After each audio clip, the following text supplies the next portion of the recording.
Assalamualaikum warahmatullahi wabarakatuh. Halo Bapak Ibu guru hebat, perkenalkan saya Mawadah, calon guru penggerak angkatan 10 Kabupaten Malang, Jawa Timur. Kali ini saya akan memaparkan terkait aksi nyata modul 1.4 budaya positif. Berdasarkan rancangan tindakan aksi nyata modul 1.4 yang saya buat, yang mana tolak ukurnya adalah terlaksananya diseminasi pemahaman budaya positif dan terciptanya keyakinan kelas yang dilakukan wali kelas dan murid, maka berikut ini adalah video cuplikan terkait dengan diseminasi pemahaman budaya positif di SMA Ma'arif Lawang dan video pembuatan keyakinan kelas bersama murid. Selamat menyaksikan.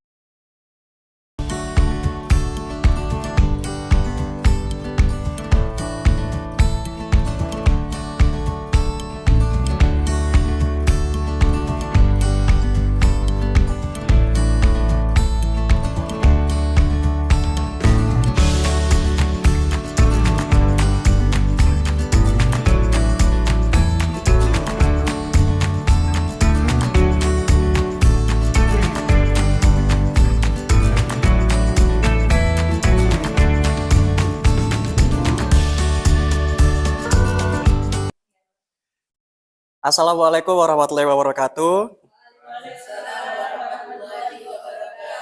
Selamat siang, selamat datang kepada Bapak Ibu Guru SMA Ma'arif Lawang dalam acara aksi nyata diseminasi budaya positif di SMA Ma'arif Lawang, yang mana pada hari ini merupakan kegiatan dari Ibu Mawadah SSI selaku calon guru penggerak angkatan ke-10.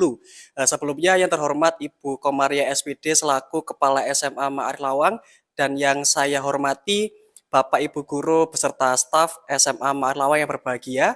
Pertama-tama marilah kita panjatkan rasa syukur kehadirat Allah Subhanahu wa taala, yang mana atas berkat dari Allah Subhanahu wa taala pada hari ini di ruangan perpustakaan kita bisa berkumpul dalam keadaan sehat walafiat tanpa kekurangan suatu hal apapun. Yang kedua kalinya, sholawat serta salam mudah-mudahan tetap tercurahkan kepada junjungan kita Nabi besar Muhammad SAW, yang mana tanpa beliau kita tidak akan mengenal Islam yang luar biasa hingga saat ini. Baik Bapak Ibu, kami ucapkan selamat datang kembali di acara aksi nyata diseminasi budaya positif di SMA Ma'arif Lawang. Sebelumnya perkenalkan, nama saya Nur Hidayat, saya selaku pembawa acara yang nantinya akan menemani Bapak Ibu sekalian sampai acara ini selesai. Mudah-mudahan acara ini bisa terlaksana dengan baik dan nantinya bisa membawa dampak yang baik juga kepada Bapak Ibu sekalian dan juga saya secara pribadi. Sebelumnya saya selaku pembawa acara akan menyampaikan susunan acara pada kegiatan hari ini. Acara yang pertama yaitu adalah pembukaan, acara yang kedua adalah sambutan dari Kepala SMA Ma'arif Lawang, acara yang ketiga yaitu adalah pemaparan materi budaya positif yang akan disampaikan oleh Ibu Mawadah SSI selaku calon guru penggerak angkatan ke-10. Acara yang terakhir yaitu adalah penutup. Baik Bapak Ibu, marilah kita ke acara yang pertama yaitu adalah pembukaan. Mari kita buka acara pada siang hari ini dengan membaca Al-Fatihah. Lahumul Fatihah.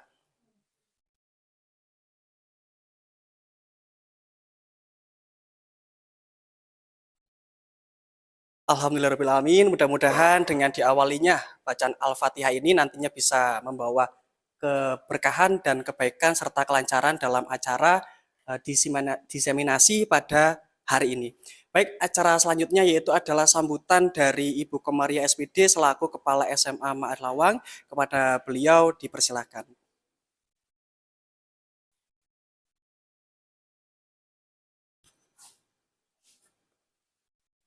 Terima kasih. Bismillahirrahmanirrahim. Assalamualaikum warahmatullahi wabarakatuh.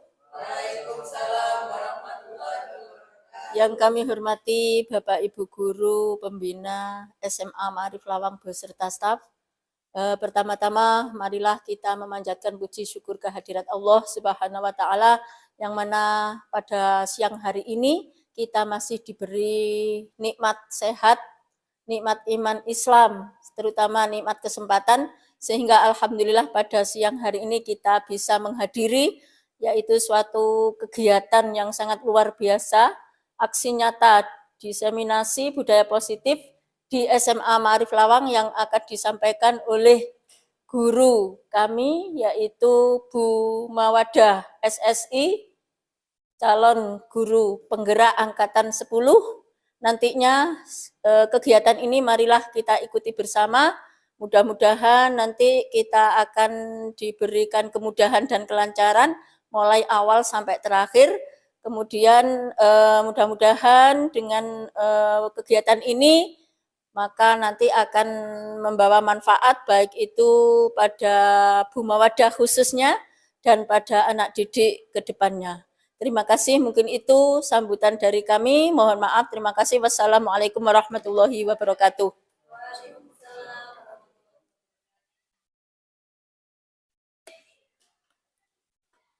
Terima kasih kami sampaikan kepada Ibu Komaria, SPD selaku Kepala SMA Ma'arif Lawang yang telah memberikan sambutannya kepada kita semua. Baik Bapak Ibu, acara selanjutnya yaitu langsung saja kita ke acara inti, yaitu adalah pemaparan aksi nyata diseminasi terkait dengan budaya positif yang ada di lingkungan sekolah, khususnya di SMA Ma'arif Lawang yang akan disampaikan oleh Ibu Mawadah SSI. Kepada beliau dipersilakan.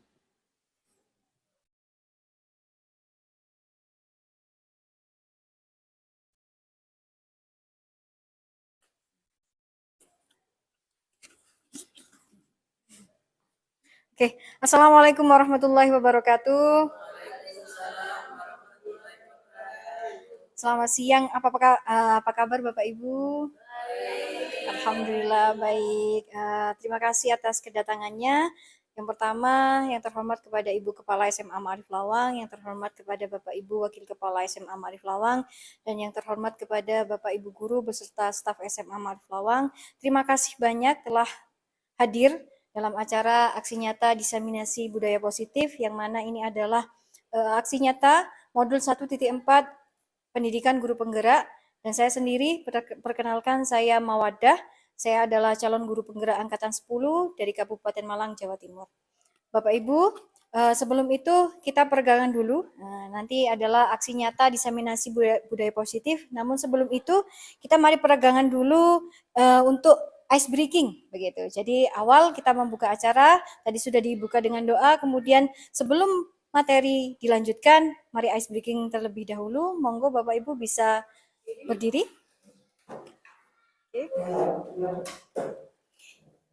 Ice breaking yang nanti kita tampilkan di sini sudah ada contoh gerakannya Bapak Ibu. Oke, ada contoh gerakannya. Kemudian ice breaking ini sudah kami lakukan atau kami praktekkan kepada kelas 12 IPA dan sudah kami share juga aksi nyatanya begitu. Jadi kali ini mohon untuk ice breaking ini diikuti ya Bapak Ibu. Monggo. Oke.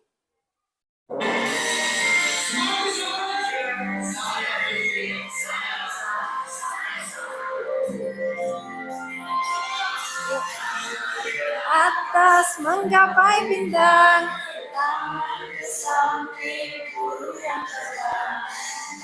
ke depan ikan berenang, duduk yang rapi, siap berdoa.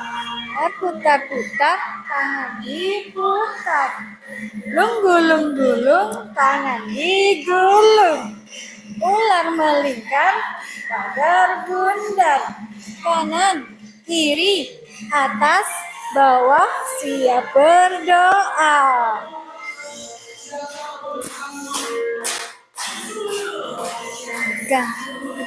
Tepuk jari 2, tepuk jari 3, tepuk jari 4, tepuk jari 5, berbunyi semua. 1, 2, 3, berdoa.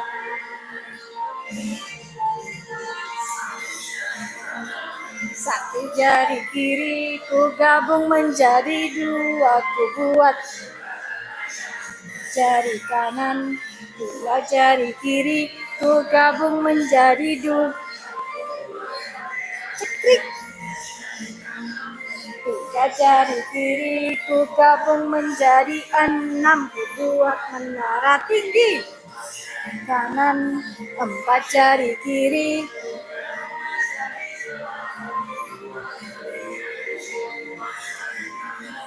5 jari kiri ku gabung menjadi 10. Doa. Oke. Tepuk tangan untuk kita semua.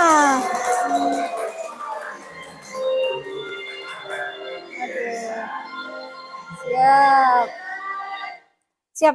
Itu tadi Bapak Ibu. Tepuk tangan untuk kita semua. Ya. Oke. Bapak Ibu, itu adalah pengantar terkait dengan peregangan sebelum kita masuk ke acara inti, yaitu terkait dengan budaya positif. Untuk informasi Bapak Ibu, modul budaya positif adalah bagian modul ke-1 dari pendidikan guru penggerak, yang mana modul 1 itu terdapat 4 subbab.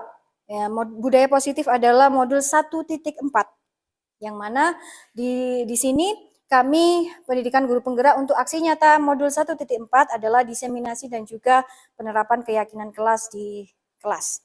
Gitu. Untuk budaya positif kami diseminasi kepada Bapak Ibu guru, terutama Bapak Ibu wali kelas begitu, karena ini sebuah awalan yang baik untuk penerapan budaya positif yang dimulai dari guru begitu. Kemudian seorang guru harus memiliki kemampuan dalam mewujudkan budaya positif di sekolah, karena kita adalah dalam instansi sekolah Bapak Ibu, maka tentunya kita akan menciptakan budaya positif di sekolah.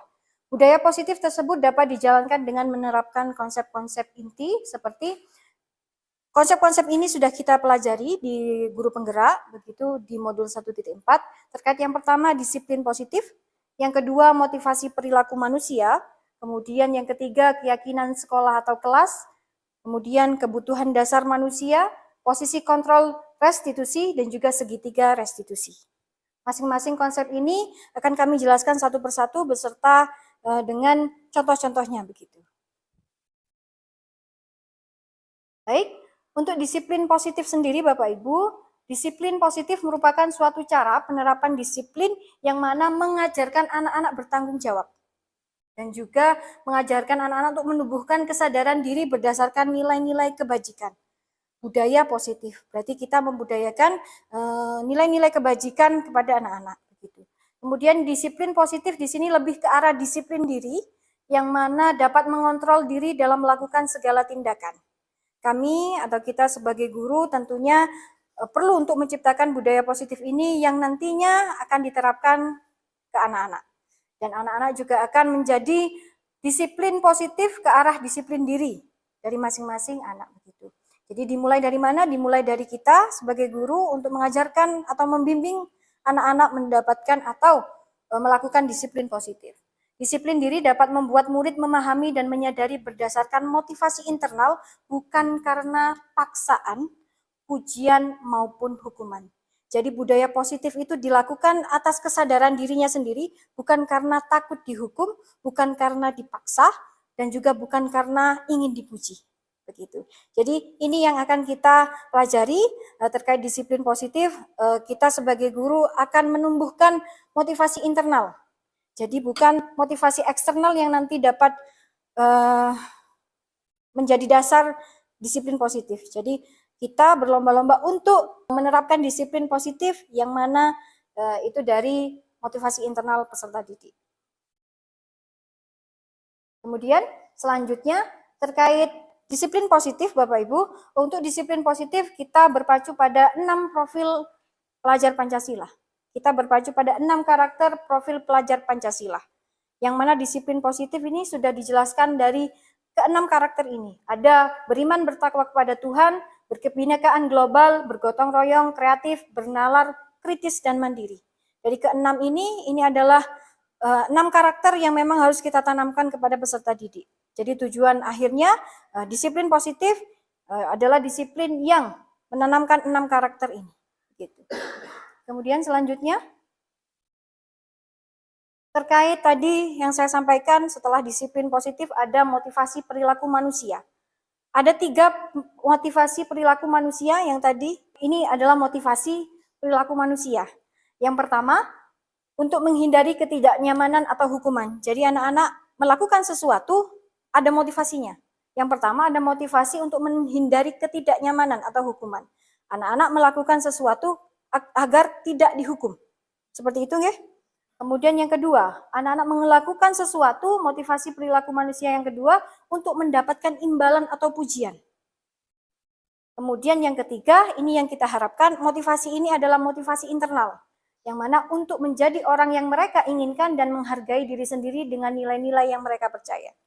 Jadi motivasi yang pertama dan kedua adalah motivasi eksternal, yang mana takut dihukum dan juga mau dipuji. Kemudian yang ketiga ini untuk menjadi orang yang mereka inginkan, ini adalah yang kita inginkan. Maksudnya ini motivasi internal. Begitu. Tiga motivasi ini bukan hanya untuk anak-anak, tapi juga kepada Bapak Ibu guru.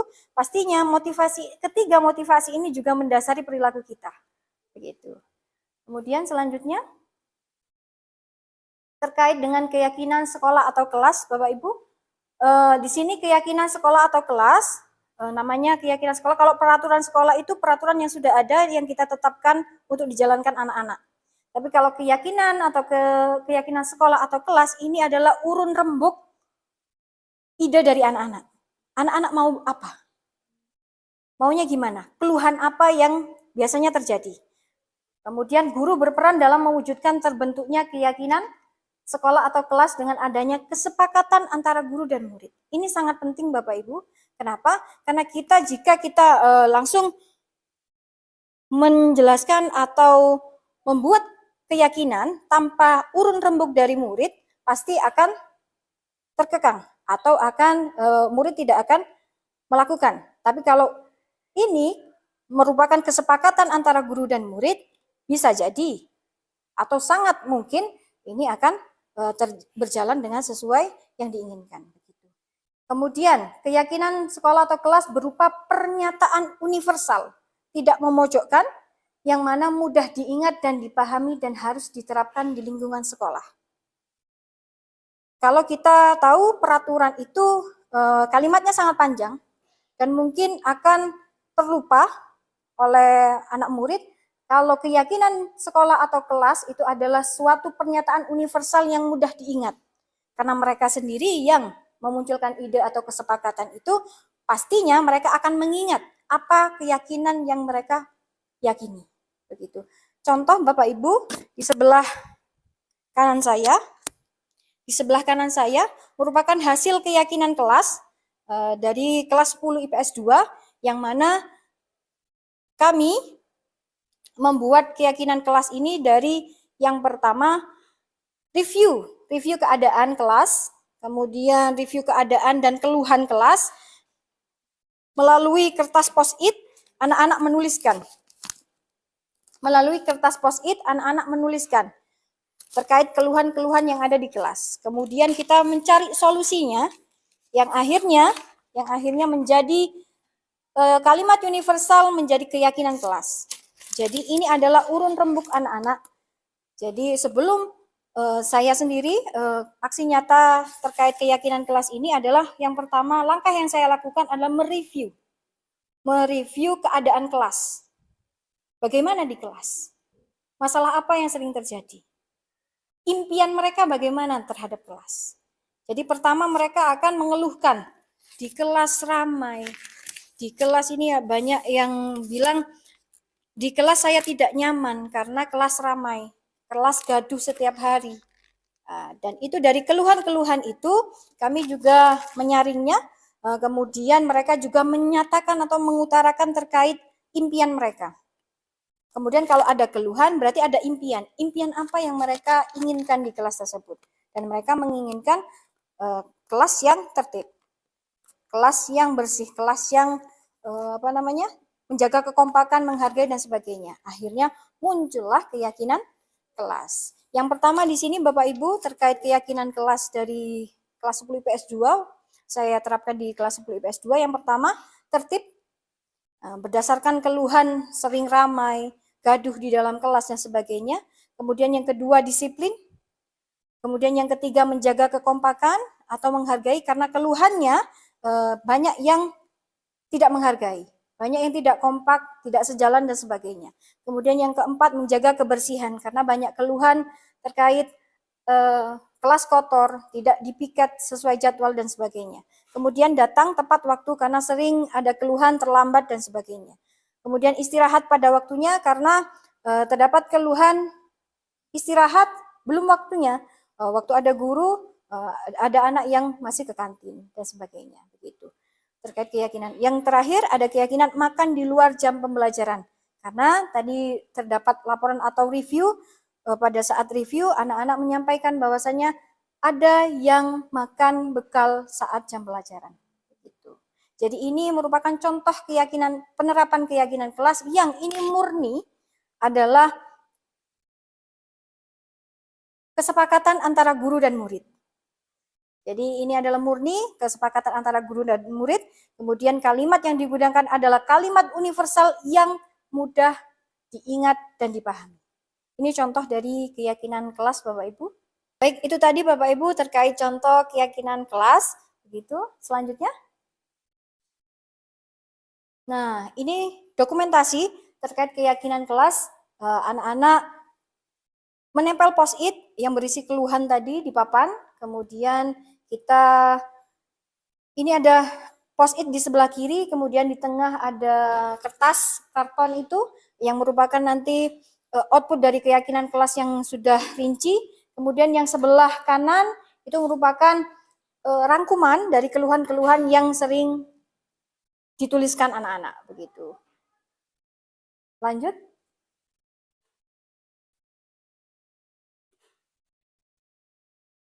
Nah, Bapak Ibu masuk ke dalam modul budaya positif. Kami dikenalkan oleh Dr. William Glasser, yang mana ini seorang psikiater Amerika Serikat.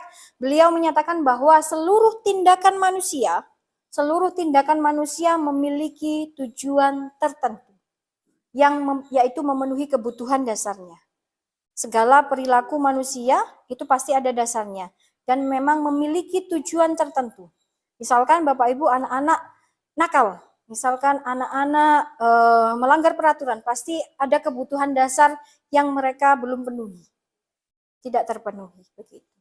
Lanjut. Terkait dengan kebutuhan dasar, Bapak Ibu, ada 5 kebutuhan dasar manusia. Yang pertama, kebutuhan dasar untuk bertahan hidup, kasih sayang dan rasa diterima, penguasaan, kebebasan, dan kesenangan. Ini 5 kebutuhan dasar manusia. Ketika 5 kebutuhan dasar manusia ini terpenuhi, maka akan menumbuhkan manusia yang tumbuh seimbang. Kemudian jika tidak terpenuhi, maka akan memunculkan manusia dengan perilaku yang mungkin negatif atau menyimpang, begitu. Jika terpenuhi, dia akan tumbuh seimbang dan melakukan kegiatan yang positif atau berperilaku positif. Maka jika tidak terpenuhi salah satunya pun akan menghasilkan atau memunculkan perilaku yang menyimpang atau negatif. Baik, jadi sekali lagi Bapak Ibu, ini 5 kebutuhan dasar manusia. Jika 5 kebutuhan dasar ini terpenuhi sempurna, maka akan melahirkan perilaku yang positif. Kemudian jika 5 kebutuhan dasar ini salah satunya saja tidak terpenuhi, maka akan menimbulkan atau membuat perilaku yang negatif atau menyimpang. Yang mana jika anak-anak, Bapak Ibu, melakukan suatu kesalahan, melakukan suatu pelanggaran, maka ada salah 2 ataupun salah 3 yang belum terpenuhi dari kebutuhan dasar mereka. Begitu Bapak Ibu. Kemudian selanjutnya, studi kasus. Nah, monggo kita baca bersama-sama. Ini ada salah satu kasus yang mana ini nantinya akan menceritakan terkait dengan kebutuhan dasar manusia yang memang belum terpenuhi. Ada kasus Bapak Ibu, Ibu Zulaiha merupakan guru wali kelas 9. Sedang bingung menghadapi ulah salah satu murid di kelasnya, bernama Dian. Beberapa anak telah mengeluhkan Dian yang sering kali meminta bekal makan. Makan siang ya, terutama mereka dengan paksa. Jika Anda menghadapi situasi seperti Ibu Zulaiha, apa yang akan Anda lakukan? Menurut Anda kira-kira apa alasan Dian melakukan hal itu? Kira-kira Bapak Ibu, apa yang akan Anda lakukan ketika di posisi Ibu Zulaiha? Mungkin ada yang bisa menjawab? Monggo Bu Mila. Kita panggil, kita tanya alasannya kenapa kok meminta makanan teman-temannya. Karena apa yang dilakukan anak-anak itu pasti ada alasannya, ada penyebabnya. Jadi kita tidak langsung mengejas anak itu dengan hal-hal yang negatif. Itu saja. Ketika Bu Mila berada di posisi Ibu Zulaiha, maka dia akan memanggil Dian terlebih dahulu untuk menanyakan apa dan kenapa. Begitu. Selanjutnya, baik, terdapat 5 jawaban Dian yang kami kategorikan di sini, Bapak Ibu. Yang pertama, dia menjawab karena ia lapar dan orang tuanya tidak membawakannya bekal makan siang. Logis nggih? Karena meminta makan kepada teman-temannya, ya, karena ia lapar dan orang tuanya tidak membawakan bekal makan siang. Maka kebutuhan dasar yang sedang berusaha dipenuhi oleh Dian adalah kebutuhan untuk bertahan hidup. Makan adalah kebutuhan bertahan hidup, Bapak Ibu. Kenapa Dian sampai meminta ke temannya terkait bekal? Karena dia tidak membawa bekal. Dia lapar. Lapar itu adalah kebutuhan dasar manusia, kebutuhan untuk bertahan hidup. Alasan yang pertama. Kemudian yang kedua, Dian melanjutkan menjawab karena dia merasa senang temannya jadi memperhatikan dia. Ketika temannya melaporkan tindakannya itu pada gurunya dan gurunya memberitahu orang tuanya, sehingga orang tuanya jadi memperhatikan dia, maka kebutuhan dasar yang sedang dipenuhi oleh Dian adalah kebutuhan akan kasih sayang dan diterima. Ini kasusnya Dian, berarti Dian sedang berusaha mencari perhatian orang tuanya karena mungkin tidak atau kurang perhatian dari orang tuanya. Maka jalan satu-satunya dari Dian adalah agar orang tuanya dipanggil gurunya, akhirnya orang tuanya memperhatikan Dian dan membawakan bekal. Jadi ini alasan yang kedua adalah untuk memenuhi kebutuhan dasar kasih sayang dan rasa diterima. Kemudian yang ketiga, Bapak Ibu, Dian juga menjawab karena temannya jadi takut dengan dia dan menuruti keinginannya, maka sebetulnya Dian sedang berusaha memenuhi kebutuhan dasarnya akan kekuasaan. Ketika dia meminta kepada temannya, mau tidak mau temannya juga akan mengasihi. Begitu. Karena mungkin takut. Nah, dari sini Dian merasa kebutuhan akan kekuatannya terpenuhi. Kekuasaannya terpenuhi. Begitu. Kemudian selanjutnya, jawaban Dian yang keempat, karena dia merasa bosan dengan bekal makanan yang dibawakan ibunya dari rumah, karena ibunya selalu membawakan bekal yang sama. Oleh karena itu, dia mencoba makanan yang teman-temannya bawa, yaitu makanan yang beraneka ragam. Maka Dian sedang berusaha memenuhi kebutuhannya akan kebebasan. Karena Dian setiap hari dibawakan bekal dengan menu yang sama, jadi dia tidak bisa memilih pada saat itu. Akhirnya dia meminta kepada teman-temannya karena lauknya bermacam-macam mungkin. Akhirnya di sini kebutuhan dasar Dian terpenuhi, yaitu kebutuhan dasar kebebasan.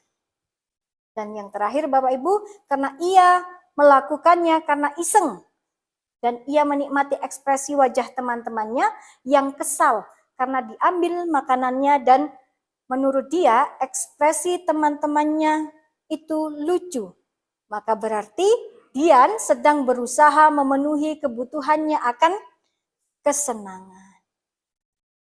Dari masalah atau kasus yang tadi, satu kasus ya Bapak Ibu, bahwa Dian tidak membawa bekal karena tadi banyak alasan. Kelima jawaban itu mewakili terkait dengan 5 kebutuhan dasar manusia. Sekali lagi kami sampaikan bahwasannya menurut Dr. William Glasser bahwasannya segala sesuatu, segala perilaku itu ada tujuannya. Misalkan salah satu dari 5 kebutuhan dasar itu tidak terpenuhi, maka akan menimbulkan perilaku yang mungkin menyimpang, yang mungkin tidak menaati peraturan. Jadi di budaya positif, di model budaya positif 1.4 ini kita dari calon guru penggerak diberi wawasan terkait 5 kebutuhan dasar manusia.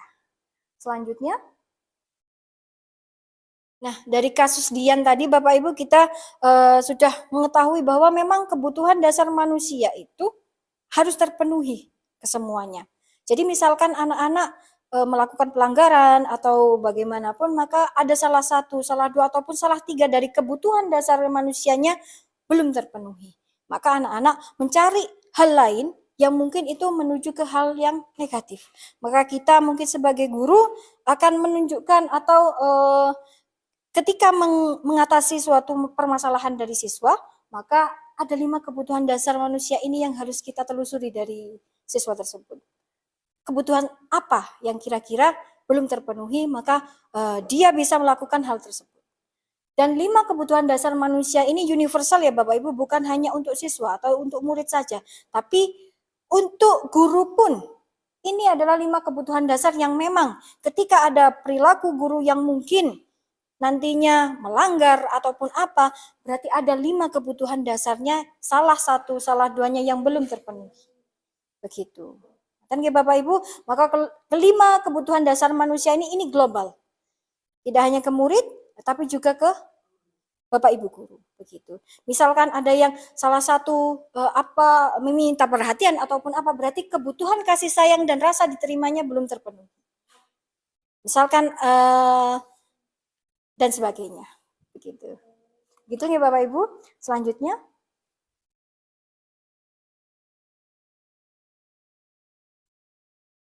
oke, itu tadi. Nah, itu tadi Bapak Ibu terkait dengan 5 kebutuhan dasar manusia. Sekali lagi, semua orang senantiasa untuk memenuhi kebutuhannya dengan berbagai cara. Yang tadi sudah saya jelaskan, 5 kebutuhan dasar manusia itu ketika salah satu, 2, atau 3-nya tidak terpenuhi, maka akan dipenuhi dengan berbagai cara. Kalau anak murid misalkan dengan pelanggaran dan sebagainya.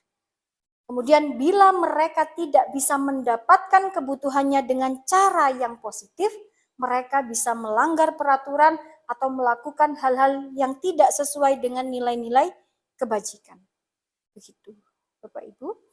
Selanjutnya.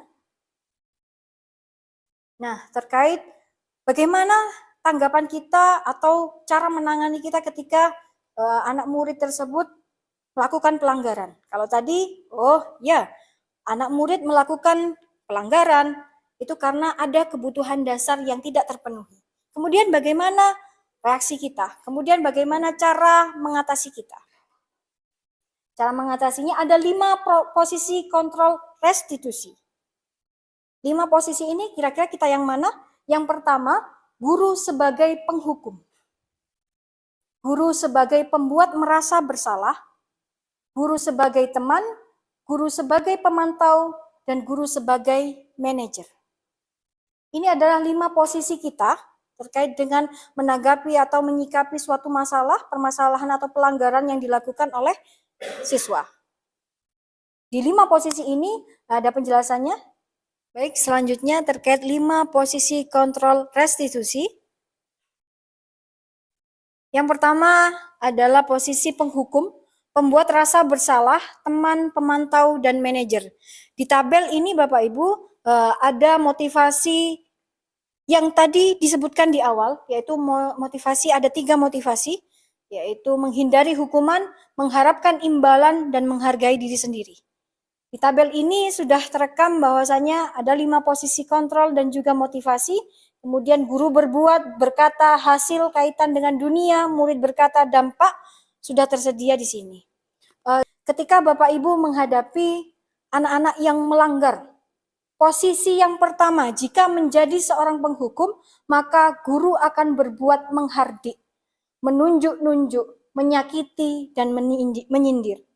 Sekali lagi, menghardik, menunjuk-nunjuk, menyakiti, dan menyindir. Maka guru akan berkata, pastinya guru akan berkata begini, kalau kamu tidak melakukannya, awas ya, rasakan, rasakno. Awas. Berarti posisi ketika guru berkata demikian, guru berbuat demikian, maka itu posisi penghukum. Maka hasilnya anak bukan akan meninggalkan hal-hal yang baik, hal-hal yang negatif, maka dia akan memberontak, menyalahkan orang lain dan cenderung berbohong.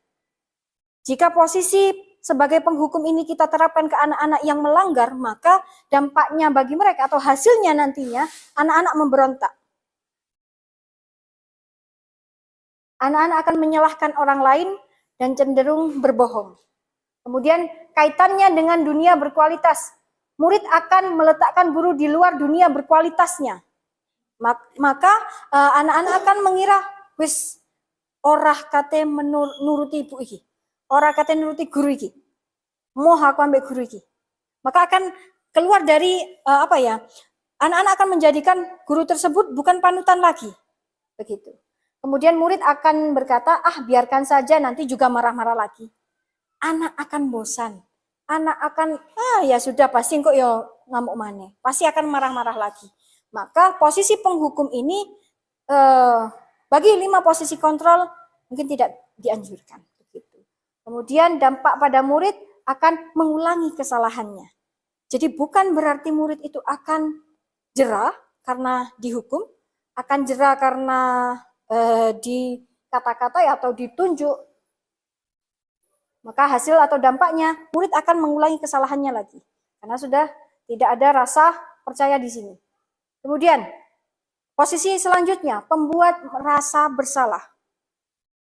Guru berbuat berceramah dan mengatakan seharusnya, seandainya, ibu kecewa dan sebagainya. Contoh kalimatnya begini. Kamu seharusnya sudah tahu, ibu lelah sekali mengatakannya, ibu stres. Maka kalimat ini menyatakan murid akan merasa bersalah. Dia merasa tidak berguna dan sebagainya. Mungkin ini adalah salah satu yang pernah kita lakukan. Agar mungkin anak-anak itu cek ngerasa. Biar anak-anak itu buka batinnya. Biar anak-anak itu merasakan, cek gak ngunu-ngunu aja, kan gitu mungkin respon dari kita. Tapi ternyata Bapak Ibu hasilnya ke anak-anak jika kita berperilaku posisi kita sebagai pembuat rasa bersalah, maka hasilnya anak-anak akan menyembunyikan, menyangkal, bahkan berbohong. Jadi dampak atau posisi kita dimanapun, di 5 posisi kontrol yang mana, maka itu ada hasil dan dampaknya. Kemudian murid akan berkata, maafkan saya. Kemudian dampaknya pada murid merasa rendah diri, merasa tidak diterima, merasa tidak dihargai, aku gak tangguh, aku gak direken dan sebagainya. Aku tidak berguna dan sebagainya. Mungkin ini salah satu cara kita untuk membuka pikiran mereka. Namun ternyata hasilnya atau dampak kepada murid sedemikian. Kemudian Bapak Ibu, selanjutnya adalah posisi sebagai teman. Nah, ini guru akan membuatkan alasan-alasan untuk muridnya. Cenderung berkata begini Bapak Ibu, ayolah nak, lakukan demi ibu. Engkau ibu dilokno kepala sekolah misalkan. Kok ibu guru ditegur? Kok ibu guru dingenekno? Masa kamu enggak mau? Ingat, tidak ibu pernah bantu. Ingat tidak ibu pernah bantu? Kok ngini sampean? Itu. Kemudian hasilnya dia akan ketergantungan.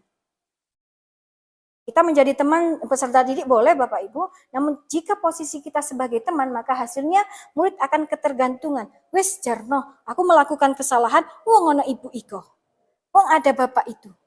Nanti saya minta perlindungan darinya, kan gitu. Kemudian murid akan berkata, saya pikir bapak ibu teman saya, ternyata begitu. Jika satu kali murid itu menjadi teman, maka murid akan berpikir guru itu adalah temannya. Ketika kita tidak melakukan seperti itu, maka dia akan berkata, saya pikir bapak ibu teman saya kok sekarang begini. Berarti akan ada rasa kecewa nanti di sana. Makanya di sini dampak bagi murid lemah, tidak mandiri, dan tergantung.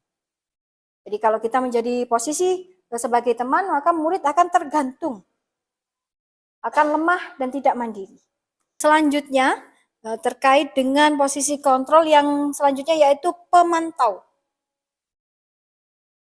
Pemantau di sini guru akan berbuat menghitung dan mengukur. Kemudian guru akan cenderung berkata apa peraturannya. Sebagai pemantau kita hanya mengingatkan saja. Bagaimana peraturannya? Masih ingat tidak? Peraturannya apa? kok begini? Peraturannya apa? Kembali lagi ke peraturan. Kemudian ketika guru berkata apa peraturannya, maka hasilnya murid akan menyesuaikan diri bila diawasi saja. Ingat Bapak Ibu, bila diawasi saja. Maka dampaknya bagaimana? Jika ada guru tersebut saja, murid mungkin akan tidak melanggar. Kalau sudah tidak ada Bapak Ibu guru itu, sudah dia melanggar kembali. Seperti mungkin kasus-kasus yang di sekolah kita adalah memasukkan baju atau terkait kerapian. Mungkin ketika Ibu A saja, coba peraturannya apa?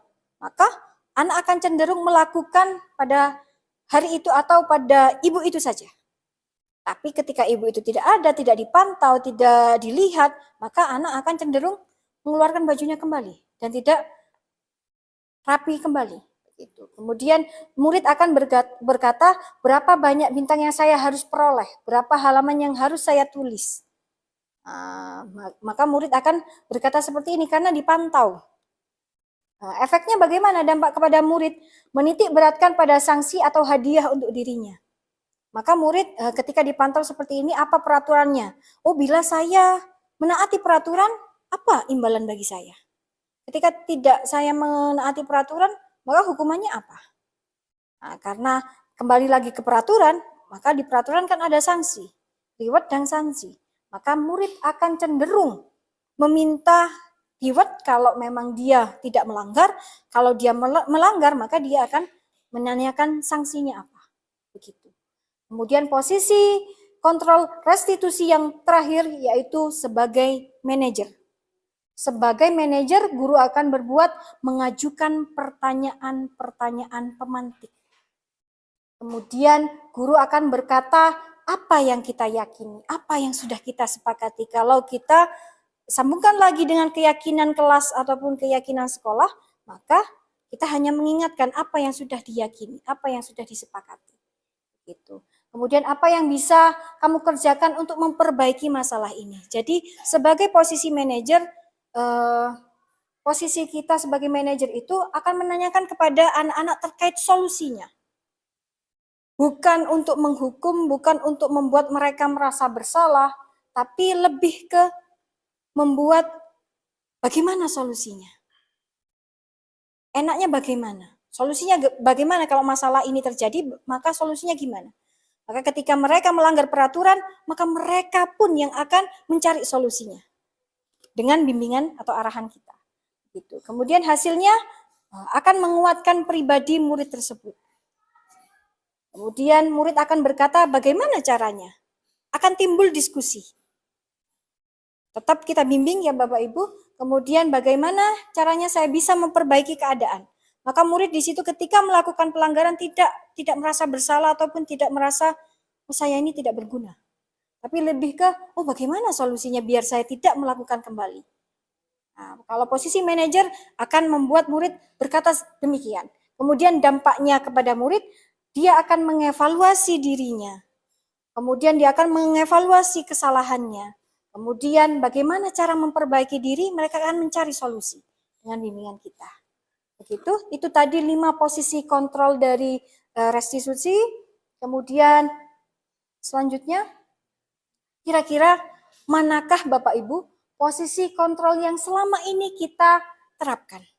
Mungkin dari kelima tadi ada penghukum, pembuat rasa bersalah, teman, pemantau, dan juga manajer. Kira-kira mana Bapak Ibu? Mungkin ada yang mau angkat tangan, mungkin menjelaskan. Kira-kira posisi kontrol yang selama ini kita terapkan posisi yang mana? Mungkin bisa angkat tangan. Coba yang tabel tadi, dari tabel ini kira-kira. Oke, Bu Mila, silakan Bu Mila. Posisi mana Bu? Kalau saya rasa yang saya lakukan mungkin posisi pembuat rasa bersalah. Tapi setelah saya ikut belajar di sini, saya merasa harus saya menerapkan sebagai manajer sekarang. Mungkin itu saja. Mungkin cenderung sebelum mungkin pembuat rasa bersalah. Kemudian sekarang mungkin ada ilmunya dari diseminasi kali ini. Akan jadi seperti apa nantinya begitu. Oke, selanjutnya Mungkin ada lagi? Oke, manakah posisi kontrol yang selama ini kita terapkan, maka akan berbeda-beda jawabannya Bapak Ibu. Oh, mungkin pernah menjadi penghukum, pernah menjadi teman, pernah menjadi manajer sekalipun, pernah menjadi pembuat rasa bersalah. Kadangkala kita melakukannya tanpa sadar. Kadang-kadang kita mengcombine. Kadang kita kombinasi ya, pertama menghukum, kemudian kita dudukkan anaknya, kita cari solusi bareng-bareng, tapi kita membuat pembuat rasa bersalah. Kemudian kadang-kadang kita jadi teman, begitu. Tapi ternyata Bapak Ibu selanjutnya posisi kontrol restitusi dari kelima posisi tersebut seyogyanya seorang guru menggunakan posisi kontrol sebagai manajer. Ada 5 Bapak Ibu, 5 posisi, tapi seyogyanya Bapak Ibu guru menerapkan posisi sebagai manajer. Mengapa? Sebagai manajer guru dapat berbuat sesuatu bersama murid. Mempersilahkan murid untuk berdiskusi langsung, bertanggung jawab, mendukung murid agar dapat menemukan solusi. Sekali lagi sebagai manajer tersebut tidak membuat mereka merasa bersalah, tidak berguna dan sebagainya. Tidak menghukum, tidak menghardik dan sebagainya. Tapi sebagai manajer lebih ke ayo kita sharing bareng. Ayo kita cari solusi. Mengapa kok terjadi pelanggaran seperti ini? Kira-kira keyakinan mana yang dilanggar? Kira-kira solusinya bagaimana? Kemudian posisi sebagai manajer juga mengacu pada restitusi yang dapat menjadikan murid sebagai manajer bagi dirinya sendiri. Sehingga tercipta identitas positif pada diri murid. Ini tujuan akhir kita. Menciptakan budaya positif yang itu motivasinya dari internal. Bukan dari paksaan, bukan dari hukuman, bukan dari ujian. Maka posisi ini, posisi yang seyogyanya seorang guru, yaitu menggunakan posisi sebagai manajer. Selanjutnya, nah ketika kita sudah memilih posisi sebagai manajer, maka tahapan untuk menjadi guru yang memilih posisi manajer ketika menghadapi pelanggaran-pelanggaran siswa, maka ada segitiga restitusi. Tahapan segitiga restitusi. Tahapan ini ada 3 Bapak Ibu. Yang pertama menstabilkan identitas, validasi tindakan yang salah, menanyakan keyakinan. Jadi ketika kita mengambil posisi sebagai manajer, maka tahapan-tahapan ini yang harus dilewati. Selanjutnya, menstabilkan identitas. Ini adalah tahapan yang pertama, yaitu berdasarkan prinsip membuat kesalahan adalah bagian dari proses pembelajaran. Sekali lagi, seperti Dr. William Glasser menyatakan bahwa semua tindakan itu ada tujuannya. Maka di sini kita menstabilkan identitas terlebih dahulu ketika murid melakukan pelanggaran dan sebagainya. Menstabilkannya dengan menyadarkan mereka bahwa kesalahan itu adalah proses dari pembelajaran. Kemudian menggeser identitas gagal ke identitas sukses. Yang mana identitas gagal tadi bukan disalahkan, bukan dihukum, bukan mereka memiliki ketergantungan dan sebagainya. Identitas gagal bergeser ke identitas sukses. Kalau di manajer berarti kita mengarahkan murid untuk mencari solusi masing-masing. Mengarahkan mereka bahwa bagaimana keyakinan awal. Begitu. Jadi mereka akan bertanggung jawab kepada diri mereka sendiri. Makanya menggeser identitas gagal ke identitas sukses. Selanjutnya, tahapan yang kedua adalah validasi tindakan yang salah. Berdasarkan prinsip setiap perilaku berupaya memenuhi suatu kebutuhan tertentu. Ingat lagi 5 kebutuhan dasar yang harus dipenuhi oleh manusia. Maka di tahap validasi tindakan yang salah, setiap perilaku berupaya memenuhi suatu kebutuhan dasarnya. Kemudian guru akan bergeser dari pemikiran stimulus respon menjadi proaktif. Kemudian mengenali dan mengakui kebutuhan murid akan memperbaiki hubungan dengan murid. Di sini kita akan melakukan bonding dengan murid. Pada validasi tindakan yang salah, karena tadi posisi sebagai manajer adalah memberi pertanyaan-pertanyaan, maka pertanyaan pada validasi tindakan yang salah ini akan memunculkan ikatan antara guru dan murid. Begitu. Selanjutnya, tahapan yang terakhir adalah menanyakan keyakinan. murid akan diberi pertanyaan-pertanyaan pemantik yang mana pertanyaan itu bermakna untuk memunculkan motivasi mereka secara intrinsik, mampu mengaitkan keyakinannya dengan tindakan yang salah.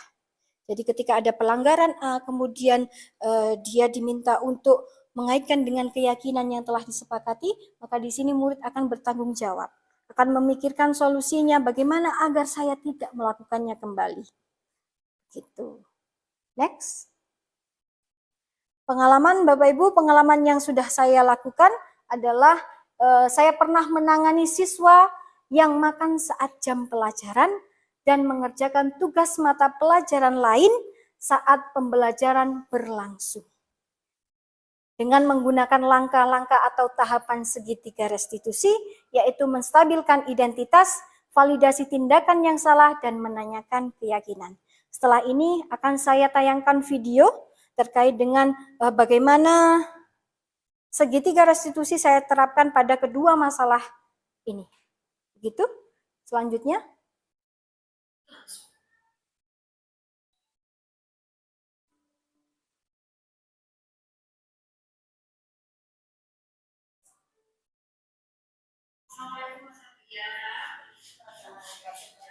Gimana sudah istirahat tadi? Kenapa kok Mas Satria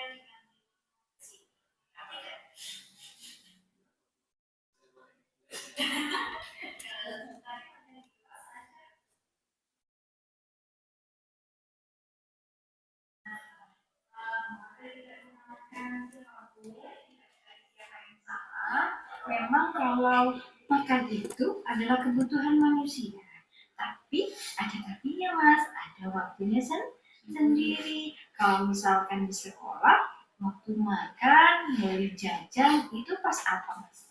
Istirahat. Pas istirahat, berarti ada waktunya ya.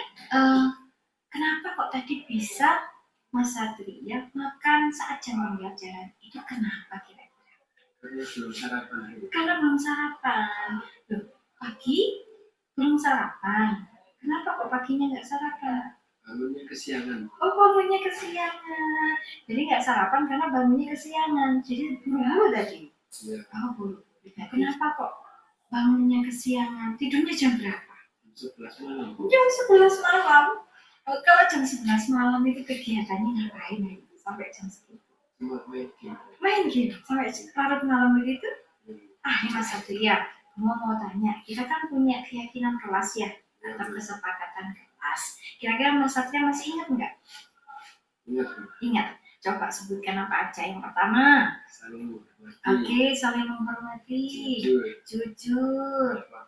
Tepat waktu. Kemudian. Dan tidak makan saat jam pembelajaran atau makan di luar jam pembelajaran. Terus dengan Mas Satria itu tadi yang makan saat jam pembelajaran, keyakinan apa nih yang terlewat, yang belum dipenuhi? Keyakinan yang mana? Makan di luar jam pembelajaran. Makan di luar jam pembelajaran yang belum dipenuhi. Ya sudah, tidak apa-apa. Sekali lagi, Bu Mo tidak mencari siapa yang salah ya, siapa yang salah atau siapa yang benar. Di sini kita bertemu, berdiskusi untuk mencari solusi. Ini Mas, tadi temu ya titik terangnya ya, Mas Satria makan di jam pembelajaran karena tidak sarapan. Tidak sarapan karena bangunnya kesiangan karena tidurnya larut malam. Berarti kalau Bu Mauda tanya solusinya apa ini biar nggak makan saat jam pembelajaran? Berarti solusi awalnya apa? Tidur tepat waktu. Nah, tidurnya tepat waktu, tidak larut malam. Kira-kira sanggup tidak Mas Satria? Mulai kapan coba? Mulai nanti malam diperbarui ya, jam tidurnya tidak larut malam. Itu bisa ya? Sanggup. Terima kasih Mas Satria atas diskusinya. Semoga kedepannya lebih baik ya. Terima kasih Mas Satria. Itu tadi Bapak Ibu terkait dengan video yang saya terapkan. Segitiga restitusi penerapannya terhadap 2 kasus. Maka sekarang tiba di penghujung acara terkait dengan kesimpulan dan refleksi. Silakan Bapak Ibu yang mau menyimpulkan kegiatan pada sore hari ini, siang hari ini, maka kami persilahkan kesimpulan dan juga refleksi. Silahkan, siapa yang ingin merefleksikan kegiatan kali ini dan menyimpulkan? Ada kesimpulan 1 atau refleksi 2 atau 3 orang, silahkan.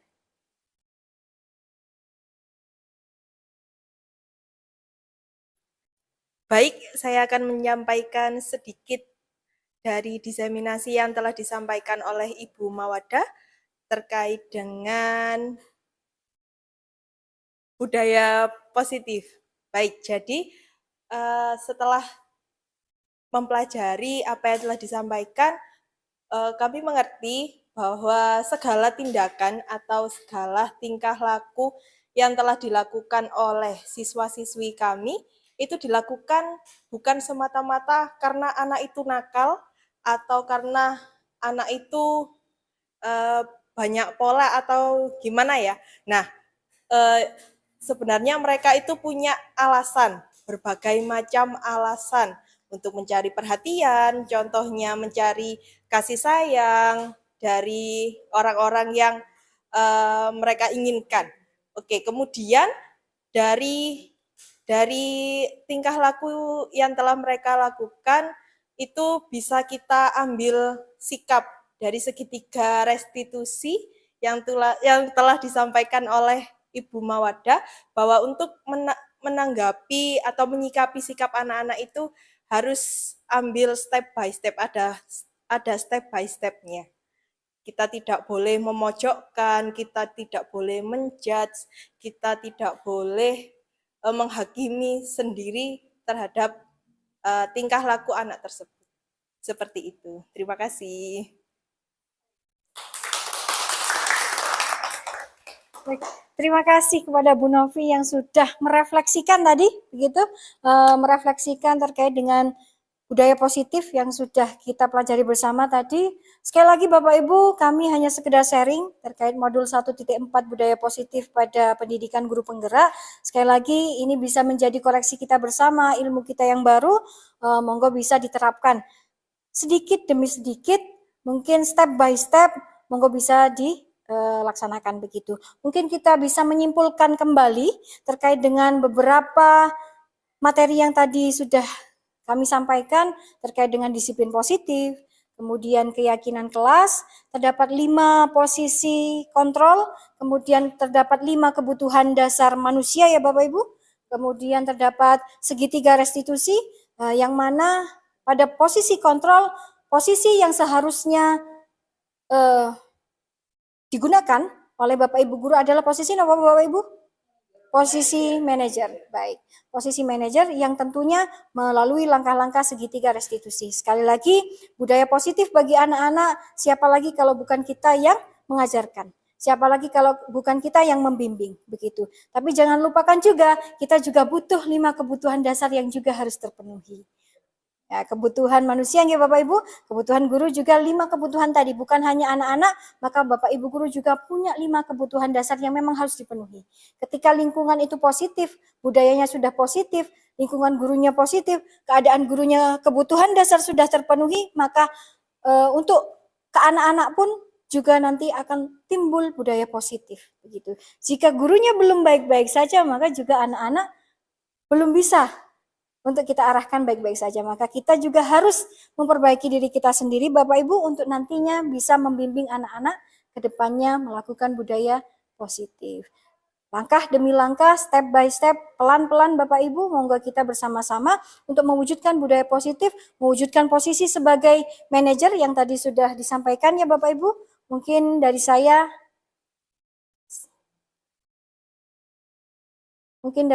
terima kasih.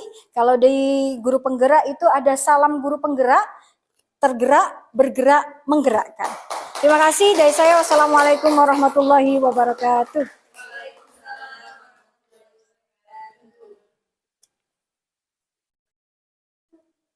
Luar biasa sekali Bapak Ibu ya. Tadi materi disampaikan oleh Ibu Mawadah terkait dengan budaya positif yang mana ini sudah mencerahkan hati kita semua, pikiran kita. Bagaimana nantinya seperti apa sih menciptakan budaya atau lingkungan yang positif di lingkungan sekolah itu, dan nantinya semuanya ada langkah-langkahnya.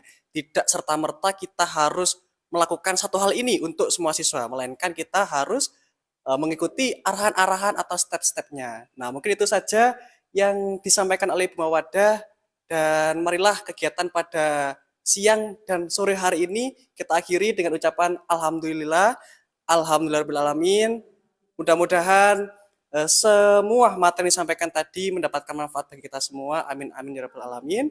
Sekian, terima kasih. Mohon maaf apabila ada salah. Saya akhiri. Wassalamualaikum warahmatullahi wabarakatuh.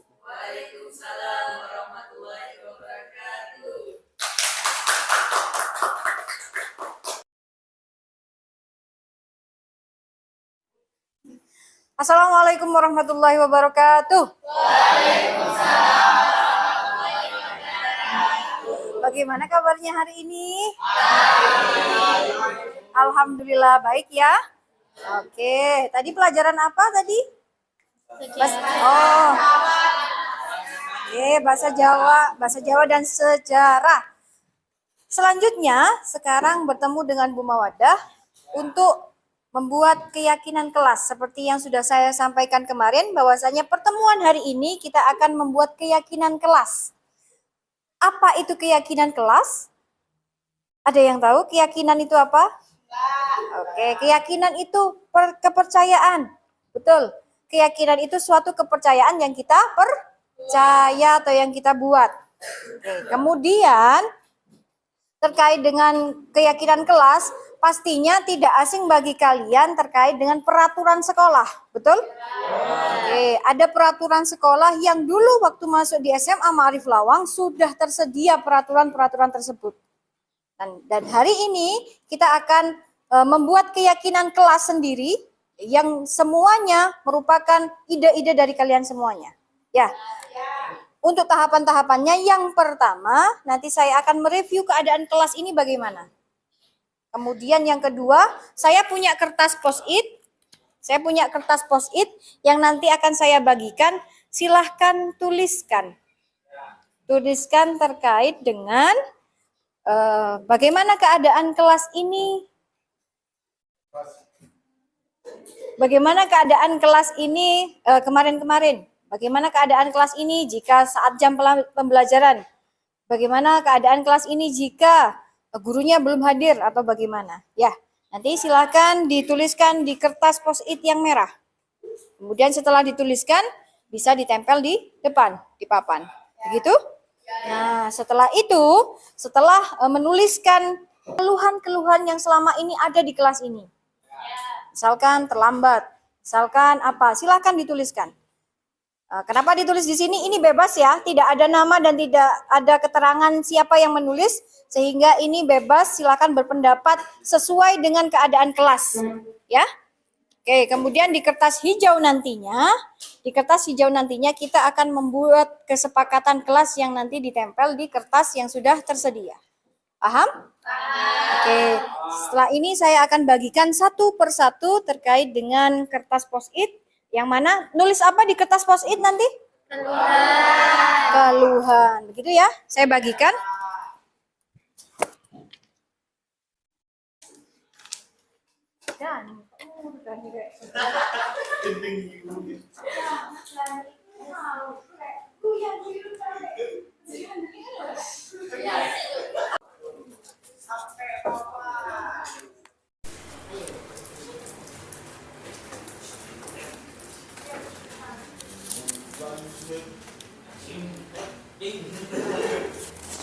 Oke, sudah selesai nulisnya? Oke, keluhan-keluhan yang sudah ditulis tadi, kertas post-it-nya silahkan ditempel di papan sebelah sini. Silakan. Satu-satu. Ayo yang lain, silakan.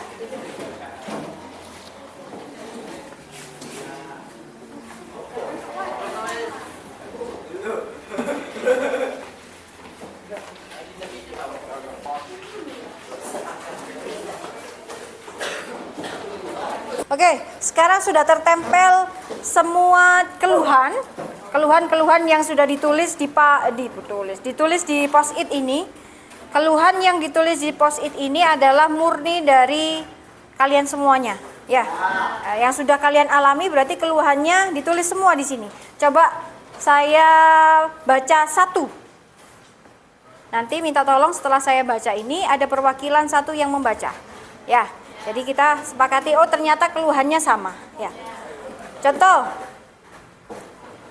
Oke, yang pertama masih tetap keluhan yang sama, keramaian kelas dan ketidakkompakan kelas. Oke, kemudian waktu ada guru menjelaskan disuruh diam tidak didengarkan dan gaduh ya, kalau dibilangin nggak pernah didengarkan. Ada yang menulis juga kurangnya kekompakan kelas, kelas terlalu ramai.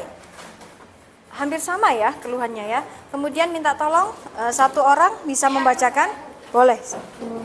Keluhan di saat pelajaran masih ada yang anasi, mengobrol, dan masih ada yang tidur saat jam pelajaran berlangsung. Keluhan saya di kelas ketika pelajaran pertama banyak anak-anak yang terlambat masuk kelas dan ada yang masih berada di kantin pada saat ada guru masuk. Keluhan satu, setiap pembelajaran ramai terus, tidak mendengarkan guru saat menerangkan. Kelasnya tidak bisa diajak kerjasama. Kelasnya tidak bisa menjaga kebersihan. Kelas tidak terlalu bersih. Ada beberapa anak rame banget, gak bisa diem pokoknya, dan kelasnya selalu berisik. Saya sangat senang dengan sekolah apabila ada keramaian. Saya memang tidak suka. Keluhan kelas berisik banget, anak-anak kelas sudah diatur. Tidur di kelas saat jam pelajaran, jika ada guru yang menerangkan, ada beberapa yang berbicara sendiri dan ramai. Bukan itu saja, keluhan saya juga ketika piket kelas ada beberapa yang tidak mau piket padahal jadwal piket sudah ditentukan sejak awal. Kelasnya rame banget, kadang kalau gurunya lagi nerangin kita rame sendiri. Saat pelajaran anak-anak sering bercanda, membuat tidak fokus saat belajar dan tidak menghargai guru. Terima kasih. Oke, terima kasih ya. Itu tadi dari perwakilan teman kalian yang sudah membaca terkait keluhan-keluhan yang dituliskan. Ya, tadi kalau bisa menyimpulkan banyak keluhan tentang apa tadi? Rame. Oke, rame ya.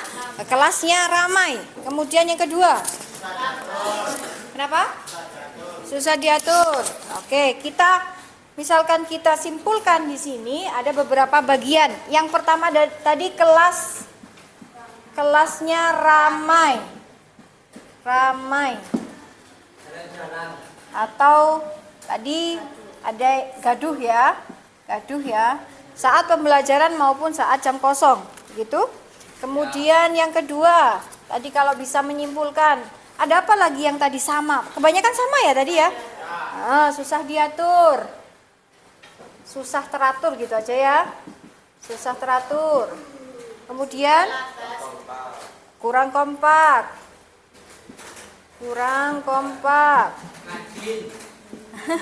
Kemudian tadi keluhannya lagi apa?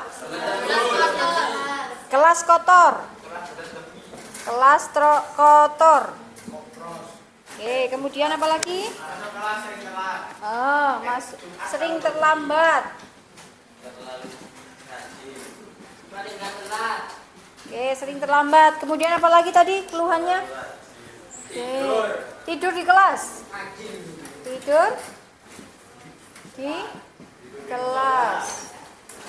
Begitu. Kemudian tadi piket juga masuk ke kebersihan ya. Jadi kelasnya kotor karena tidak dipiket atau tidak dibersihkan oleh yang sudah terjadwal. Gitu ya. Kemudian ada lagi tidur di kelas. Oke, tidur di kelas. Kemudian ke kantin atau makan berarti ya saat jam pelajaran ya? Makan saat jam pelajaran. Baik itu ke kantin saat jam pelajaran maupun makanannya dibawa ke kelas gitu. Oke, berarti makan saat jam pelajaran ya? Ya, oke. Ada lagi? Selanjutnya ada lagi? Tidak ada? Oke, sekarang ini terkait rangkuman ya. rangkuman keluhan. Nah, kelasnya ramai atau gaduh. Yang kedua, susah teratur atau susah diatur, kurang kompak, kelasnya kotor, sering terlambat, tidur di kelas, makan saat jam pelajaran. Ini yang beberapa hal yang dikeluhkan. Berarti pastinya ada impian. Impiannya apa? Berarti kebalikan dari keluhan ini. Coba siapa yang ingin menyampaikan impiannya di kelas ini? Siapa? Silahkan angkat tangan. Boleh, silakan. Yuk. Yang ingin menyampaikan. Yang ingin menyampaikan impiannya, tadi kan keluhan sudah ada. Yang ingin menyampaikan impian siapa? Bisa angkat tangan, silahkan. Oke, Dwi Syafira. Berarti impian dari Dwi Syafira, coba disebutkan. Kelasnya lebih tertata dan kondusif ketika jam pembelajaran. Oke, kelasnya lebih tertata atau kondusif ketika jam pembelajaran. Itu impiannya. Berarti impiannya menjawab yang nomor 1. 1. Kemudian siapa lagi? Ada lagi? Berarti impiannya tadi menjawab nomor 1. Oke. Mbak Sila, silakan. Kelasnya bisa kompak dan gak ada lagi yang tidur di kelas. Oke, silakan. Gimana impiannya? Kelasnya bisa kompak, terus gak ada lagi yang tidur di kelas. Oke, kelasnya bisa kompak dan tidak ada yang tidur ketika di kelas. Itu berarti impian yang menjawab keluhan yang nomor berapa? 6. Tidur di kelas ya. Kemudian juga kompak. Itu salah satu impian yang sudah disampaikan teman-temannya. Berarti bagaimana agar impian itu terwujud? Maka kita perlu meyakini sesuatu yang kita sepakati bersama. Makanya di sini Bu Mawadah mengajak kalian semua untuk membuat keyakinan kelas. Agar apa? Agar keluhan-keluhan ini tidak akan terjadi lagi ke depannya. Maka harus ada keyakinan yang sudah disepakati.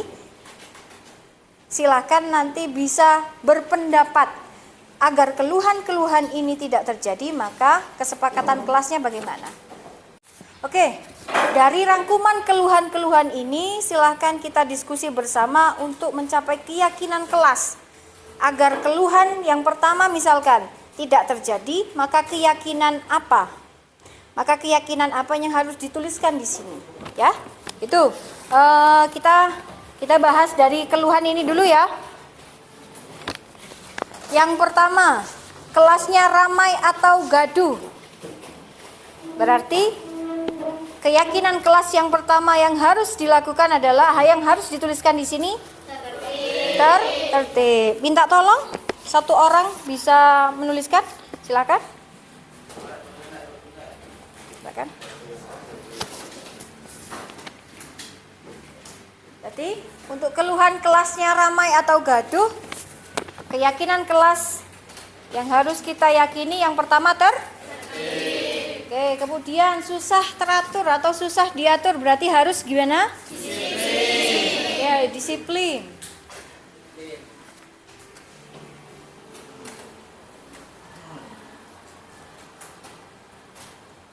Kemudian yang ketiga, kurang kompak.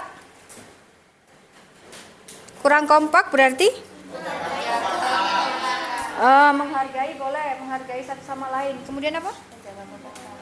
Menghargai, menjaga kekompakan dan menghargai orang lain.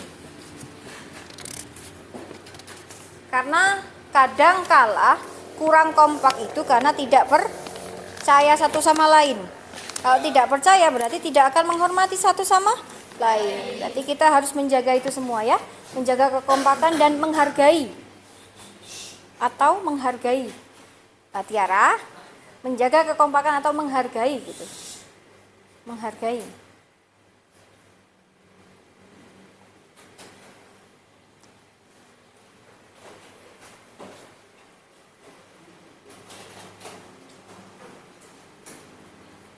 Oke, kemudian kelas kotor. Berarti keyakinan kelasnya harus gimana? Harus piket ya, berarti piket untuk menjaga kebersihan. Tidak hanya yang bertugas piket saat itu saja. Berarti semuanya warga kelas juga harus menjaga kebersihan.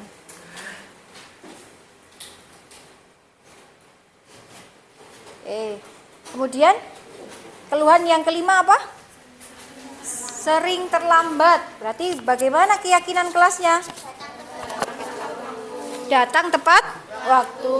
Oke. Tidur di kelas. Keluhannya tidur di kelas berarti apa? Masuk disiplin ya. Tapi mungkin tidur kan merupakan kebutuhan kita untuk istirahat. Punya waktu istirahat sendiri? Berarti bisa dituliskan keyakinannya istirahat pada istirahat pada waktunya.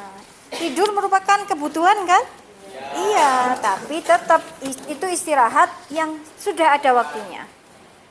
Kemudian yang terakhir, makan saat jam pelajaran. Berarti keyakinannya bagaimana agar tidak makan saat jam pelajaran? Memang sarapan sebelum berangkat sekolah, berarti makan di luar jam pelajaran.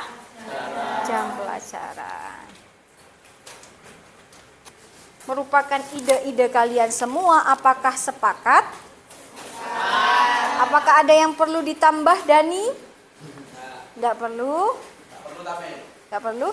Bisa dibacakan yang pertama keyakinan kelasnya apa? Keyakinan yang pertama yaitu tertib, kedua disiplin, yang ketiga menjaga kekompakan atau menghargai, keempat menjaga kebersihan, yang kelima datang tepat waktu, yang keenam istirahat pada waktunya, yang terakhir makan di luar jam pelajaran. Ya tadi ya. Apakah ada yang perlu ditambahkan? Tidak ya? Sudah? Oke, setelah ini silakan karena sudah disepakati. Sepakat apa tidak? Oke, sepakat. Karena sudah sepakat, silakan untuk lebih yakin lagi keyakinan kelasnya, silakan satu persatu tanda tangan di kertas yang masih tersisa itu.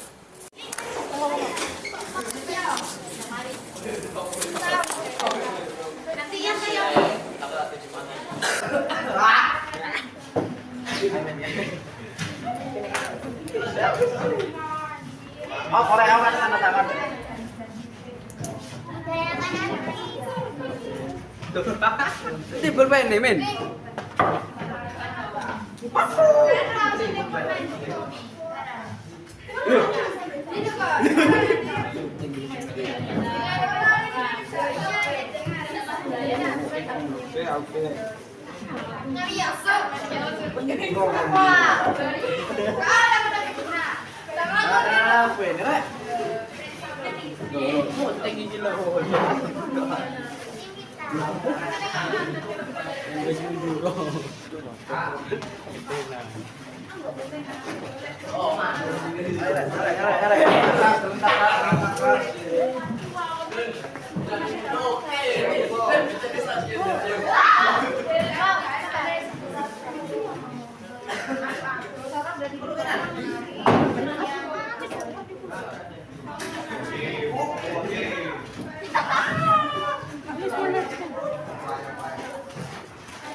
Coba belakang nih, please.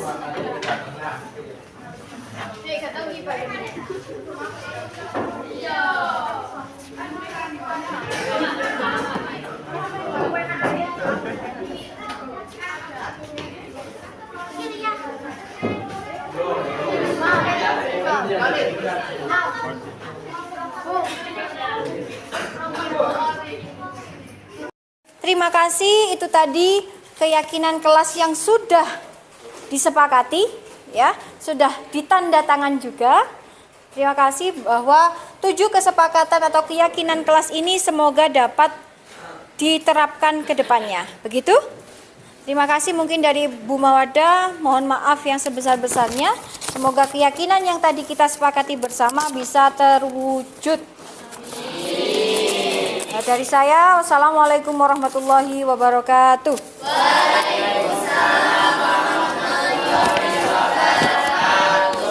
Itu tadi yang dapat saya bagikan, semoga bermanfaat. Salam guru penggerak, tergerak, bergerak, menggerakkan. Terima kasih.